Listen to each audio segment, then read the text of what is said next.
Posible na rin i-block ng gobyerno ang social media tulad ng Facebook at Twitter. Pero yan ay para lang sa mga lugar ng bakbakan. Saksi, si Ian Cruz. Kasunod ng pagdampot ng Davao Police sa mga walang maipakitang ID simula kahapon, binabantayan naman ng pulisya ang natanggap nilang impormasyon na may mga nagpagawa ng peking ID.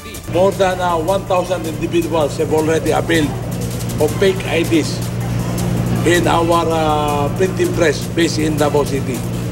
Ang hakbang, isa lang sa mga epekto ng martial law na pinuna ng ilan. Parang guilty until you present an ID. That's not how the law is supposed to work. May mga kaibigan kami na hinarang sa Sultan Kudarat, no? 30 women. Isang oras silang in-interrogate at pinagkukuhanan ng picture. Pero ipinagtanggol ng liderato ng Kamara ang deklarasyon ng martial law sa Mindanao. Hindi raw tulad noong panahon ni dating Pangulong Marcos. Ating saligang batas ngayon, marami pong mga safety provisions, malinaw na hindi po suspended yung operation ng mga korte at ng mga civilian authorities. Dinipensahan din ng Solicitor General ang martial law sa Mindanao. It has transmogrified into invasion by foreign terrorists who heeded the clarion call of the ISIS to go to the Philippines if they find difficulty in going to Iraq or Syria. Sa cabinet meeting kagabi, may nabuo ng martial law implementation structure na pamumunuan ng Pangulo bilang Commander-in-Chief ng AFP. Pero ang implementing guidelines ng martial law na umiiral na, binapalangkas pa lang.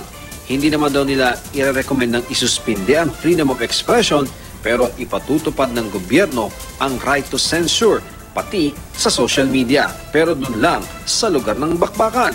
Footages, other social media use of carnage, violence, and irresponsible reporting that may endanger lives. Anyone, social media or anyone. Wala namang problema sa ilang taga Mindanao, kabilang ang mga negosyante. It will give more flexibility to the President to really solve the existing peace and order and security problem of the island. Pero kahit ang ilang taga Mindanao na naunawaan ng layunin ng martial law, nangangamba pa rin. Alam natin noon, no, yung mga panahon na yun ng may martial law, so iba talaga ang mga pangyayari.